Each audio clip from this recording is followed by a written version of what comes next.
Nine live ನ್ಯೂಸ್ಗೆ ಸ್ವಾಗತ. ನಾನು ದಿಯಾ ಜಿತುರಿ. ಈ ಮೊದಲಿಗೆ ಈ ದಿನದ ಹೆಡ್ಲೈನ್ಸ್. ರಾಜ್ಯದಲ್ಲಿ ಲವ್ ಜಿಹಾದ್ ಯೋಜನಾಬದ್ಧವಾಗಿ ನಡೆಸುತ್ತಿದ್ದಾರೆ ಎಂದು ಆರೋಪ. ಹುಬ್ಬಳ್ಳಿಯಲ್ಲಿ ಗಂಭೀರ ಆರೋಪ ಮಾಡಿದ ಮಾಜಿ ಸಚಿವ ಸಿಟಿ ರವಿ. ಕಾಂಗ್ರೆಸ್ ಸರ್ಕಾರದ ತುಷ್ಟೀಕರಣ ನೀತಿಯೇ ಇದಕ್ಕೆಲ್ಲ ಕಾರಣವಂತೆ. ರಾಜ್ಯ ಸರ್ಕಾರದ ವಿರುದ್ಧ ಹುಬ್ಬಳ್ಳಿಯಲ್ಲಿ ಗುಡುಗಿದ ಬಿವೈ ವಿಜೇಂದ್ರ. ಸಿದ್ದರಾಮಯ್ಯನವರು ಕೂಡ ತಮ್ಮ ಗ್ಯಾರಂಟಿಗಳ ಮೇಲೆ ವಿಶ್ವಾಸ ಕಳೆದುಕೊಂಡರೆ ಪಂಚ ಗ್ಯಾರಂಟಿ ಬಿಟ್ಟು ಈಗ ಸಿಎಂ ಡಿಸಿಎಂ ಪೆನ್ಡ್ರೈವ್ ಹಿಂದೆ ಬಿದ್ದಿದ್ದಾರೆ ಎಂದು ವ್ಯಂಗ್ಯ. ನೇಹಾ ಪ್ರಕರಣ ಮಾಸುವ ಮುನ್ನವೇ ಹುಬ್ಬಳ್ಳಿಯಲ್ಲಿ ನಡೆದ ಮತ್ತೊಂದು ಕರಾಳ ಘಟನೆ. ಅಪ್ರಾಪ್ತೆಯನ್ನ ಪುಸಲಾಯಿಸಿ ಗರ್ಭಿಣಿ ಮಾಡಿದ್ದ ಅನ್ಯ ಕೋಮಿನ ನಟೋರಿಯಸ್ ಯುವಕ.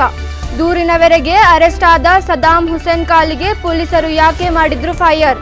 ಈಗ ಇವತ್ತಿನ ಪ್ರಮುಖ ಸುದ್ದಿಗಳು ನಿಮ್ಮ ಮುಂದೆ. ಹುಬ್ಬಳ್ಳಿಯಲ್ಲಿ ಅಪ್ರಾಪ್ತ ಬಾಲಿಕೆಗೆ ಗರ್ಭಿಣಿ ಮಾಡಿದ ಪ್ರಕರಣದಲ್ಲಿ ಬಂಧನಕ್ಕೆ ಒಳಗಾಗಿದ್ದ ಆರೋಪಿ ಸದಾಂನನ್ನು ಠಾಣೆಯಿಂದ ಸ್ಥಳಾಂತರ ಮಾಡುವಾಗ ತಪ್ಪಿಸಿಕೊಳ್ಳಲು ಯತ್ನ ಮಾಡಿದ ಹಿನ್ನೆಲೆ ಆರೋಪಿಗೆ ಕಾಲಿಗೆ ಪೊಲೀಸರು ಫೈರ್ ಮಾಡಿದ್ದಾರೆ. ಹುಬ್ಬಳ್ಳಿಯಲ್ಲಿ ಅಪ್ರಾಪ್ತೆ ಬಾಲಕಿ ಗರ್ಭಿಣಿ ಮಾಡಿ ಎಸ್ಕೇಪ್ ಆದ ಅನ್ಯ ಕೋಮಿನ ಯುವಕ ಪ್ರಕರಣಕ್ಕೆ ಸಂಬಂಧಿಸಿದಂತೆ ಪ್ರತಿಕ್ರಿಯೆ ನೀಡಿರುವ ಹುಬ್ಬಳ್ಳಿ ಧಾರವಾಡ ಪೊಲೀಸ್ ಕಮಿಷನರ್ ರೇಣುಕಾ ಸುಕುಮಾರ್ ಈಗಾಗಲೇ ಆರೋಪಿಯನ್ನು ದಸ್ತಗಿರಿ ಮಾಡಲಾಗಿದೆ ಎಂದು ತಿಳಿಸಿದ್ದಾರೆ. ಘಟನೆ ಸಂಬಂಧಿ ಹುಬ್ಬಳ್ಳಿಯ ನವನಗರ ಎಪಿಎಂಸಿ ಪೊಲೀಸ್ ಠಾಣೆಗೆ ಭೇಟಿ ನೀಡಿದ ವೇಳೆ ಮಾಧ್ಯಮದ ಜೊತೆಗೆ ಮಾತನಾಡಿದ ಅವರು, ಅಪ್ರಾಪ್ತ ಬಾಲಕಿಯನ್ನು ಮುಸ್ಲಿಂ ಯುವಕ ಗರ್ಭಿಣಿ ಮಾಡಿರೋ ಆರೋಪವಿದ್ದು ಈ ಕುರಿತು ನವನಗರ ಎಪಿಎಂಸಿ ಠಾಣೆಯಲ್ಲಿ ದೂರು ದಾಖಲಾಗಿದೆ. ಅಪ್ರಾಪ್ತ ಬಾಲಕಿಯನ್ನು ಈಗಾಗಲೇ ಆಸ್ಪತ್ರೆಯಲ್ಲಿ ಚಿಕಿತ್ಸೆ ಪಡೆಯುತ್ತಿದ್ದಾರೆ. ಅಲ್ಲದೆ ಆರೋಪಿ ಸದ್ದಾಂ ಹುಸೇನ್ ಅನ್ನು ಬಂಧನ ಮಾಡಲಾಗಿದೆ. ಕಾನೂನು ಪ್ರಕಾರ ತನಿಖೆ ನಡೆಯುತ್ತೆ. ಅಟ್ರಾಸಿಟಿ ಕೇಸ್ ಹಾಗೂ ಪೋಕ್ಸೋ ಕಾಯ್ದೆಯಡಿ ಪ್ರಕರಣ ದಾಖಲು ಮಾಡಲಾಗಿದೆ.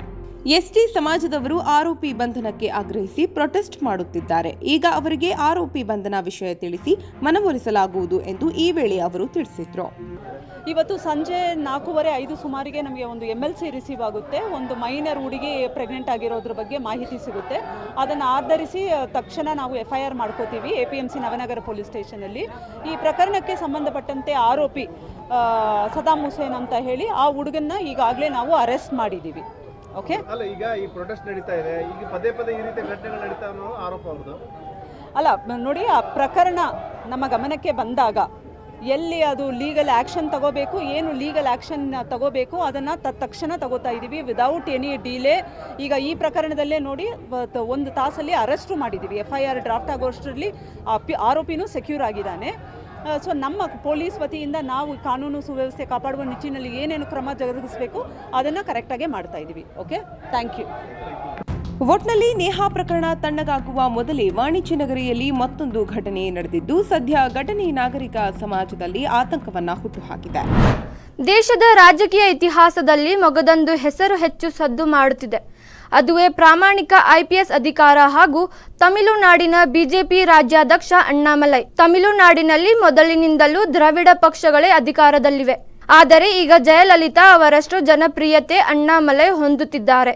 ಧಾರವಾಡದ KCD ಕಾಲೇಜು ಮೈದಾನದಲ್ಲಿ ಬಿಜೆಪಿ ಮಹಿಳಾ ಮತ್ತು ಯುವ ಮೋರ್ಚಾದಿಂದ ಆಯೋಜಿಸಿದ್ದ ಚುನಾವಣಾ ಸಮಾವೇಶ ಉದ್ಘಾಟಿಸಿ ಅವರು ಮಾತನಾಡಿದರು. ಜನರ ವಿಶ್ವಾಸ ಕಳೆದುಕೊಂಡಿರುವ ಕಾಂಗ್ರೆಸ್ಸಿಗರು ಈಗ ಮಹಿಳೆಯರಿಗೆ 1 ಲಕ್ಷ ರೂಪಾಯಿ ನೀಡುವ ಕರ ಪತ್ರ ಹಿಡಿದು ಮನೆಗೆ ಬರುತ್ತಿದ್ದಾರೆ. ಇಂತಹ ಸುಳ್ಳು ಭರವಸೆಗಳಿಗೆ ತಾಯಂದಿರು ನಂಬಬಾರದು ಎಂದರು. ಇನ್ನು ಇಂಡಿಯಾ ಒಕ್ಕೂಟದ ಮೂಲಕ ಕಾಂಗ್ರೆಸ್ ಸೇರಿದಂತೆ ನಾನಾ ಪಕ್ಷಗಳು ಅಧಿಕಾರಕ್ಕೆ ಬರುವ ಕನಸು ಕಾಣುತ್ತಿವೆ. ಆದರೆ 9 ತಿಂಗಳಿನಿಂದ ಅವರಿಗೆ ಪ್ರಧಾನಿ ಅಭ್ಯರ್ಥಿ ತೀರ್ಮಾನಿಸಲು ಆಗುತ್ತಿಲ್ಲ. ರಾಹುಲ್ ಗಾಂಧಿ ಅಮೇಥಿಯಿಂದ ರಾಯಬರೇಲಿಗೆ ಶಿಫ್ಟ್ ಆಗಿದ್ದಾರೆ. ಪ್ರಧಾನಿ ಅಭ್ಯರ್ಥಿಯಾಗುವ ಅರ್ಹತೆ ಇಲ್ಲದ ಏಕೈಕ ವ್ಯಕ್ತಿ ಅಂದ್ರೆ ಅದು ರಾಹುಲ್ ಗಾಂಧಿ ಎಂದರು.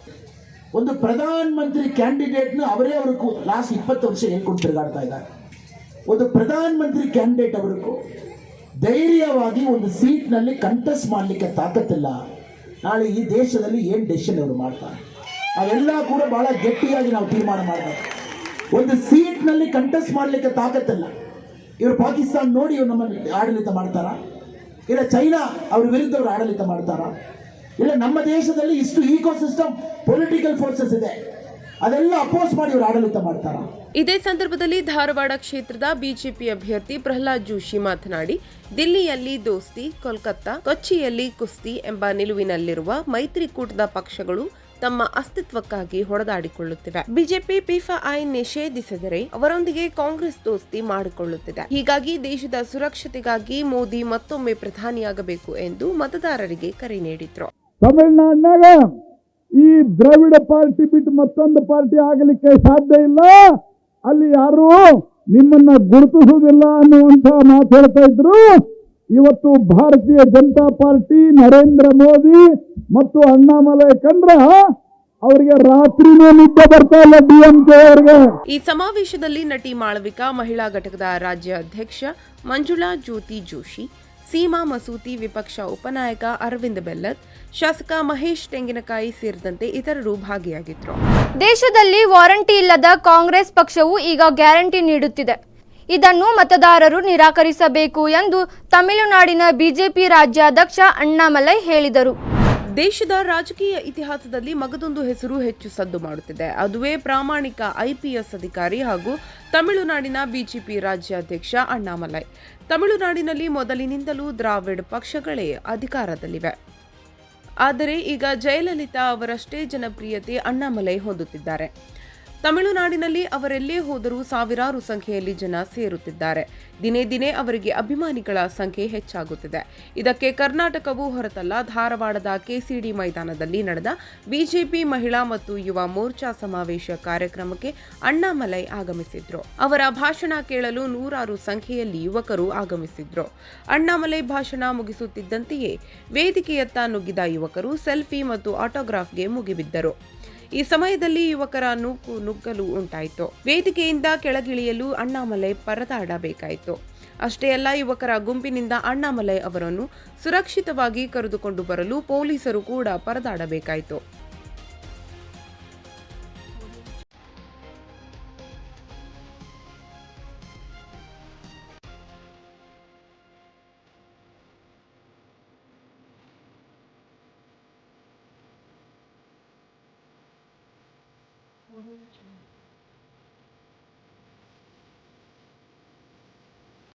ಈ ರೀತಿ ಯುವಕರ ಕಣ್ಮಣಿಯಾಗಿರುವ ಅಣ್ಣಾಮಲೈ ಮುಂದೊಂದು ದಿನ ಬಿಜೆಪಿ ಪ್ರಭಾವಿ ನಾಯಕರಾಗುವುದರಲ್ಲಿ ಯಾವುದೇ ಸಂದೇಹವಿಲ್ಲ ಅನ್ನೋ ಮಾತುಗಳನ್ನು ಜನ ಆಡುತ್ತಿದ್ದರು. ಸುದ್ದಿ ಮುಂದುವರಿಯುತ್ತೆ, ಅದಕ್ಕೂ ಮುನ್ನ ಚಿಕ್ಕದೊಂದು ಬ್ರೇಕ್.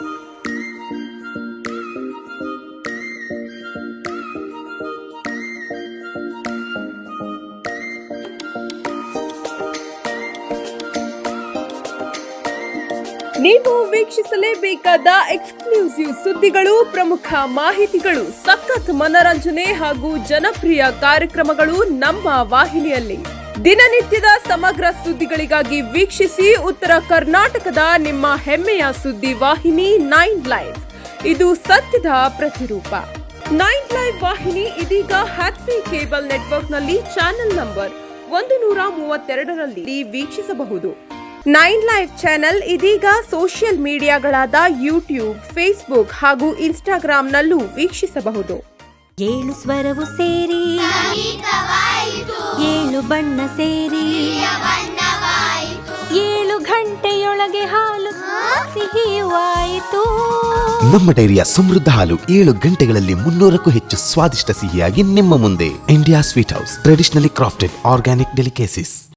ಮೊಟ್ಟ ಮೊದಲ ಬಾರಿಗೆ ನಿಮ್ಮ 9 ಲೈವ್ ವಾಹಿನಿಯಲ್ಲಿ ವಿಭಿನ್ನ ಕಾರ್ಯಕ್ರಮಗಳ ಅನಾವರಣ. ರುಚಿ ಶುಚಿ ಅಡುಗೆ ಮಾಡೋ ಹವ್ಯಾಸ ನಿಮ್ಮದಾಗಿದ್ದರೆ ನಾವು ನಿಮಗೆ ಒದಗಿಸುತ್ತಿದ್ದೇವೆ ಅದ್ಭುತ ವೇದಿಕೆ.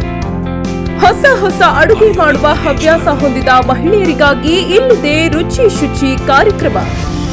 ಆಸಕ್ತ ಮಹಿಳೆಯರು ಕೂಡಲೇ ಸಂಪರ್ಕಿಸಿ. Mobile number 827778339999. ಹಲೋ, ಹಾಯ್, ನಮಸ್ಕಾರ. 9 ಲೈವ್ನಿಂದ ಡಾಕ್ಟರ್ ವೆಂಕಟೇಶ್ ಮಾತಾಡ್ತಾ ಇದ್ದೀನಿ. ನಿಮ್ಮ ಅಲ್ಲಿರುವ ಗಾಯಕಿಯರಿಗೆ ಒಂದು ಸಂತಸದ ಸುದ್ದಿ. 9 ಲೈವ್ನಲ್ಲಿ ಹೊಸದಾಗಿ ಬರ್ತಾ ಇದೆ ಕಾರ್ಯಕ್ರಮ ನಮ್ಮ ದಿಗ್ಗಜರು. ತೆರೆ ಹಿಂದೆ ಇರುವಂಥ ಗಾಯಕಿಯರನ್ನ ತೆರೆ ಮೇಲೆ ತರುವಂಥ ಕಾರ್ಯಕ್ರಮ 9 ಲೈವ್ ಮಾಡ್ತಾ ಇದೆ. ನಿಮ್ಮಲ್ಲಿ ಯಾರಾದರೂ ಸಂಗೀತವನ್ನು ಅಂದರೆ ಹಾಡುಗಾರರು ಇದ್ದರೆ ನಮ್ಮ ಚಾನಲ್ಗೆ ಫೋನ್ ಮಾಡಿಬಿಟ್ಟು ನಿಮ್ಮ ಹೆಸರುಗಳನ್ನ ನೋಂದಾಯಿಸಿ. ನಮ್ಮ ದಿಗ್ಗಜರು ಕಾರ್ಯಕ್ರಮ. ಎಲ್ಲರಿಗೂ ಸ್ವಾಗತ. ನಿಮ್ಮ ಒಡವೆಯನ್ನ ಬೇರೆ ಕಡೆ ಅಡ ಇಟ್ಟು ಬಡ್ಡಿ ಕಟ್ಟಿ ಕಟ್ಟಿ ಸಾಕಾಗಿದೆಯಾ? ಶ್ರೀ ಸ್ಟಾರ್ ಗೋಲ್ಡ್ ಕಂಪನಿ ನಿಮ್ಮ ಬದುಕಿಗೆ ಶ್ರೀರಕ್ಷೆ. ಕೊರೋನಾ ಕಷ್ಟದಲ್ಲಿ ನೊಂದವರ ಕೈ ಹಿಡಿದಿದ್ದು ಶ್ರೀ ಸ್ಟಾರ್ ಗೋಲ್ಡ್. ಅದೇ ಬಡ್ಡಿ ಖುಷಿ ಖುಷಿಯಾಗಿ ಕಟ್ಟಿ ಬಂಗಾರವಾಗಿ ಬದಲಾಯಿಸ್ಕೊಳ್ಳಿ. ಕಷ್ಟನೂ ನೀಗುತ್ತೆ, ಬಂಗಾರನೂ ಉಳಿಯುತ್ತೆ. ಶ್ರೀ ಸ್ಟಾರ್ ಗೋಲ್ಡ್ ಕಂಪನಿಗೆ ಬನ್ನಿ, ಅದೇ ಬಡ್ಡಿನ ಬಂಗಾರವಾಗಿ ಬದಲಾಯಿಸ್ಕೊಳ್ಳಿ. ಬ್ರೇಕ್ ನಂತರ 9 ಲೈವ್ ನ್ಯೂಸ್ಗೆ ಸ್ವಾಗತ. ಕಳೆದ 1.5 ತಿಂಗಳ ಅವಧಿಯಲ್ಲಿಯೇ ಹುಬ್ಬಳ್ಳಿ ಧಾರವಾಡ ವ್ಯಾಪ್ತಿಯಲ್ಲಿ ಸುಮಾರು 5 ಲವ್ ಜಿಹಾದ್ ಪ್ರಕರಣಗಳು ಬೆಳಕಿಗೆ ಬಂದಿವೆ. ಈ ಎಲ್ಲವನ್ನು ನೋಡಿದರೆ ಲವ್ ಜಿಹಾದ್ ಅನ್ನ ಯೋಜನೆಬದ್ಧವಾಗಿ ಮಾಡಿದ್ದಾರೆ ಅನ್ನಿಸುತ್ತಿದೆ ಎಂದು ಮಾಜಿ ಸಚಿವ ಸಿಟಿ ರವಿ ಹೇಳಿದ್ದಾರೆ. ಕಳೆದ 1.5 ತಿಂಗಳ ಅವಧಿಯಲ್ಲಿಯೇ ಹುಬ್ಬಳ್ಳಿ ಧಾರವಾಡ ವ್ಯಾಪ್ತಿಯಲ್ಲಿ ಸುಮಾರು 5 ಲವ್ ಜಿಹಾದ್ ಪ್ರಕರಣಗಳು ಬೆಳಕಿಗೆ ಬಂದಿವೆ. ಈ ಎಲ್ಲವನ್ನ ನೋಡಿದ್ರೆ ಲವ್ ಜಿಹಾದ್ ಅನ್ನ ಯೋಜನಾಬದ್ಧವಾಗಿ ಮಾಡ್ತಿದ್ದಾರೆ ಅನಿಸುತ್ತಿದೆ ಎಂದು ಮಾಜಿ ಸಚಿವ ಸಿಟಿ ರವಿ ಹೇಳಿದ್ದಾರೆ. ಹುಬ್ಬಳ್ಳಿಯಲ್ಲಿಂದ ಪತ್ರಿಕಾಗೋಷ್ಠಿ ನಡೆಸಿ ಮಾತನಾಡಿದ ಅವರು, ಯಾಕೆ ಮುಸ್ಲಿಂ ಹುಡುಗರೇ ಹಿಂದೂ ಹುಡುಗಿಯರನ್ನ ಟಾರ್ಗೆಟ್ ಮಾಡ್ತಿದ್ದಾರೆ ಅನ್ನೋದೆಲ್ಲವನ್ನ ನೋಡಿದ್ರೆ ಮತಾಂಧತೆಯನ್ನ ಜಿಹಾದ್ ಅನ್ನ ಲವ್ ಜಿಹಾದ್ ಮೂಲಕ ಮಾಡ್ತಿದ್ದಾರೆ ಅನಿಸ್ತಾ ಇದೆ. ಹೀಗಾಗಿ ಮುಖ್ಯಮಂತ್ರಿಗಳು ಇದನ್ನು ವೈಯಕ್ತಿಕವೆಂದು ಅಂದುಕೊಳ್ಳಬಾರದು. ಈ ಹಿಂದೆ ಕೇರಳದಲ್ಲಿ ಕೋರ್ಟ್ ನಿರ್ದೇಶನದಂತೆ ಒಂದು ತನಿಖೆ ನಡೆಸಿದಾಗ ಭಯಾನಕವಾಗಿರುವ ವಿಚಾರಗಳನ್ನು ಕೋರ್ಟ್ಗೆ ತನಿಖಾ ತಂಡ ವರದಿ ನೀಡಿತ್ತು. ವರದಿ ನೋಡಿ ಕೇರಳ ಕೋರ್ಟ್ ಕೂಡ ಲವ್ ಜಿಹಾದ್ನ ಕರಾಳ ಸತ್ಯ ಅರಿತು ಆತಂಕ ವ್ಯಕ್ತಪಡಿಸಿತ್ತು. ಈಗ ನಮ್ಮಲ್ಲಿಯೂ ನಡೆಯುತ್ತಿರುವ ಲವ್ ಜಿಹಾದ್ ನಮ್ಮ ಹೆಣ್ಣು ಮಕ್ಕಳ ಭವಿಷ್ಯ ಮತ್ತು ಬಾಳನ್ನು ಹಾಳು ಮಾಡುತ್ತಿವೆ. ಹೀಗಾಗಿ ಮುಖ್ಯಮಂತ್ರಿಗಳು ವಿಶೇಷ ತನಿಖಾ ತಂಡ ರಚನೆ ಮಾಡಿ ಇದರ ಆಳಗಲ ಗೊತ್ತುಪಡಿಸಬೇಕಿದೆ ಎಂದು ಹೇಳಿದರು. ನಿನ್ನೆಯೂ ಕೂಡ ಮತ್ತೊಂದು ಲವ್ ಜಿಹಾದ್ ಪ್ರಕರಣ ಹಿನ್ನೆಲೆಯಲ್ಲಿ ಪೊಲೀಸರು ಆಪಾದಿತನ ಕಾಲಿಗೆ ಗುಂಡಾರಿಸಿದ್ದಾರೆ ಅನ್ನೋ ಮಾಹಿತಿ ನನ್ನ ಪತ್ರಿಕೆಯಲ್ಲಿ ನೋಡಿದೆ. ನನಗಿರೋ ಮಾಹಿತಿ ಪ್ರಕಾರ ಹುಬ್ಬಳ್ಳಿ ಧಾರವಾಡದ ವ್ಯಾಪ್ತಿನಲ್ಲೇನೆ 5 ಪ್ರಕರಣಗಳು ಈ ಕಳೆದ 1.5 ತಿಂಗಳ ವ್ಯಾಪ್ತಿಯಲ್ಲಿ ಪತ್ತೆಯಾಗಿದ್ದಾವೆ. ನಿನ್ನೆ ನಾನು ಉತ್ತರ ಕನ್ನಡ ಜಿಲ್ಲೆನಲ್ಲಿದ್ದೆ. ಸಿದ್ದಾಪುರದಲ್ಲೂ ಅಂಥದೇ ಒಂದು ಪ್ರಕರಣದ ಬಗ್ಗೆ ಅಲ್ಲಿಯ ಕಾರ್ಯಕರ್ತರು ನನಗೆ ಮಾಹಿತಿ ಕೊಟ್ಟರು. ಮಾರ್ಚ್ 26ನೇ ತಾರೀಕು ಹುಟ್ಟೂರು ಪೊಲೀಸ್ ಠಾಣೆಯಲ್ಲಿ ಒಂದು ಕೇಸು ರಿಜಿಸ್ಟರ್ ಆಗಿದೆ. ಮೈನರ್ ಹುಡುಗಿಯನ್ನು ಸೋಕಾಲ್ಡ್ ಡಿ ಕೆ ಶಿವಕುಮಾರ್ ಅವರ ಬ್ರದರ್ಸು ಪರಿವಾರಕ್ಕೆ ಸೇರಿದಂಥವ್ರು ಕಿಡ್ನ್ಯಾಪ್ ಮಾಡ್ಕೊಂಡು ಹೋಗಿದ್ದಾರೆ. 1.5 ತಿಂಗಳಾಯಿತು. ಇವತ್ತಿಗೂ ಆ ಮೈನರ್ ಹುಡುಗಿ ಟ್ರೇಸ್ ಮಾಡಿಲ್ಲ ಪೊಲೀಸರು. ಈ ಎಲ್ಲ ಇದ್ರ ಹಿಂದ್ಗಡೆ ಇರುವಂಥ ಎಲ್ಲ ಆಪಾದಿತರುಗಳು ಒಂದೇ ಕೋಮಿಗೆ ಸೇರಿದ್ದಾರೆ ಅಂತಕ್ಕಂಥದ್ದು ಕಾಕತಾಳೀಯ ಅಂತ ನನಗೆ ಅನಿಸೋದಿಲ್ಲ. ಇದು ಲವ್ ಜಿಹಾದನ್ನು ಯೋಜನಾಬದ್ಧವಾಗಿ ಮಾಡ್ತಾ ಇದ್ದಾರೆ ಅಂಥೇಳಿ ಇದನ್ನೆಲ್ಲ ನೋಡಿದಾಗ ಅನಿಸುತ್ತೆ.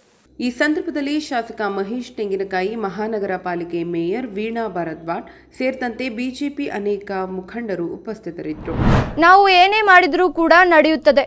ರಾಜ್ಯ ಸರ್ಕಾರವು ನಮಗೆ ಬೆಂಬಲ ನೀಡುತ್ತಿದೆ ಅನ್ನೋ ಧೈರ್ಯವಿರುವುದರಿಂದ ನಿರಂತರವಾಗಿ ಲವ್ ಜಿಹಾದ್ನಂತಹ ಪ್ರಕರಣಗಳು ಜಾಸ್ತಿ ಆಗ್ತಾನೆ ಇವೆ ಎಂದು ಬಿಜೆಪಿ ರಾಜ್ಯಾಧ್ಯಕ್ಷ BY ವಿಜೇಂದ್ರ ಹೇಳಿದರು. ನಾವು ಏನ್ ಮಾಡಿದ್ರೂ ಕೂಡ ನಡೆಯುತ್ತದೆ. ರಾಜ್ಯ ಸರ್ಕಾರವು ನಮಗೆ ಬೆಂಬಲ ನೀಡುತ್ತದೆ ಅನ್ನೋ ಧೈರ್ಯವಿರುವುದರಿಂದ ನಿರಾಂತಕವಾಗಿ ಲವ್ ಜಿಹಾದ್ನಂತಹ ಪ್ರಕರಣಗಳು ಜಾಸ್ತಿ ಆಗ್ತಾನೆ ಇವೆ ಎಂದು ಬಿಜೆಪಿ ರಾಜ್ಯಾಧ್ಯಕ್ಷ BY ವಿಜೇಂದ್ರ ಹೇಳಿದರು. ಹುಬ್ಬಳ್ಳಿಯಲ್ಲಿಂದು ಪತ್ರಿಕಾಗೋಷ್ಠಿ ನಡೆಸಿ ಮಾತನಾಡಿದ ಅವರು, ಕೇರಳ ಮಾದರಿ ಇವತ್ತು ಕರ್ನಾಟಕದಲ್ಲಿಯೂ ಶುರುವಾಗಿದೆ. ಇದರಿಂದಾಗಿ ರಾಜ್ಯದಲ್ಲಿ ನಮ್ಮ ಹಿಂದೂ ಹೆಣ್ಮಕ್ಕಳ ಕುಟುಂಬದಲ್ಲಿ ಭಯದ ವಾತಾವರಣ ನಿರ್ಮಾಣವಾಗಲಿದೆ. ಈ ಎಲ್ಲದಕ್ಕೂ ಕಾಂಗ್ರೆಸ್ನ ಅಲ್ಪಸಂಖ್ಯಾತರ ತುಷ್ಟೀಕರಣವೇ ಕಾರಣವಾಗಿದೆ ಎಂದು ಅವರು ವಾಗ್ದಾಳಿ ನಡೆಸಿದ್ರು. ಕಾಂಗ್ರೆಸ್ನ ತುಷ್ಟೀಕರಣ ನೀತಿಯಿಂದ ಇಂದು ರಾಜ್ಯದಲ್ಲಿ ಕಾನೂನು ಸುವ್ಯವಸ್ಥೆಯೂ ಕೂಡ ಹದಗೆಡಲು ಕಾರಣವಾಗಿದೆ. ಒಂದು ಸಮುದಾಯದವರಿಗೆ ಈಗ ಎಷ್ಟು ಧೈರ್ಯ ಬಂದಿದೆ ಎಂದರೆ ಹುಬ್ಬಳ್ಳಿಯಲ್ಲಿ ಆರೋಪಿತ ಸದ್ದಾಂನನ್ನು ಹಿಡಿಯಲು ಹೋದರೆ ಪೊಲೀಸರ ಮೇಲೆಯೇ ಮಾರಣಾಂತಿಕ ಹಲ್ಲೆ ನಡೆಸುವಷ್ಟರ ಮಟ್ಟಿಗೆ ಬೆಳೆದಿದ್ದಾರೆ. ಈ ಎಲ್ಲವನ್ನ ಗಮನಿಸುತ್ತಿರುವ ರಾಜ್ಯದ ಜನರು ಮುಂದೆ ಚುನಾವಣೆಯಲ್ಲಿ ತಕ್ಕ ಉತ್ತರ ನೀಡಲಿದ್ದಾರೆ ಎಂದು ಹೇಳಿದ್ರು. ಹತ್ಯೆ ಪ್ರಕರಣಗಳು ದಿನೇ ದಿನೇ ಜಾಸ್ತಿ ಆಗ್ತಾ ಇದೆ. ರಾಜ್ಯದಲ್ಲಿ ಇವತ್ತು ಲವ್ ಜಿಹಾದ್ ಪ್ರಕರಣಗಳು ಕೂಡ ಜಾಸ್ತಿ ಆಗ್ತಾ ಇದೆ. ತಾಯಂದ್ರು ಇವತ್ತು ಆತಂಕದಲ್ಲಿದ್ದಾರೆ ಕರ್ನಾಟಕ ರಾಜ್ಯದಲ್ಲಿ. ಇವತ್ತು ಮೊನ್ನೆ ದಿನನೂ ಕೂಡ ಇವತ್ತು ತಡವಾಗಿ ಬೆಳಕಿಗೆ ಬಂದಿರತಕ್ಕಂಥದ್ದು ಹುಬ್ಬಳ್ಳಿ ಧಾರವಾಡದಲ್ಲಿ. ಈ ಸಂದರ್ಭದಲ್ಲಿ ವಿಪಕ್ಷ ಉಪನಾಯಕ ಅರವಿಂದ್ ಬೆಲ್ಲದ್, ಜಿಲ್ಲಾಧ್ಯಕ್ಷ ತಿಪ್ಪಣ್ಣ ಮಜ್ಜಿಗಿ, ಮಹಾನಗರ ಪಾಲಿಕೆ ಮೇಯರ್ ವೀಣಾ ಭರದ್ವಾಜ್ ಸೇರಿದಂತೆ ಅನೇಕ ಮುಖಂಡರು ಉಪಸ್ಥಿತರಿದ್ದರು. ಇವೆಷ್ಟೇ ಈ ಹೊತ್ತಿನ ಪ್ರಮುಖ ಸುದ್ದಿಗಳು. ನಿರಂತರ ಸುದ್ದಿಗಳಿಗಾಗಿ ನೋಡ್ತಾ ಇರಿ 9 ಲೈವ್ ನ್ಯೂಸ್. ಇದು ಸತ್ಯದ ಪ್ರತಿರೂಪ.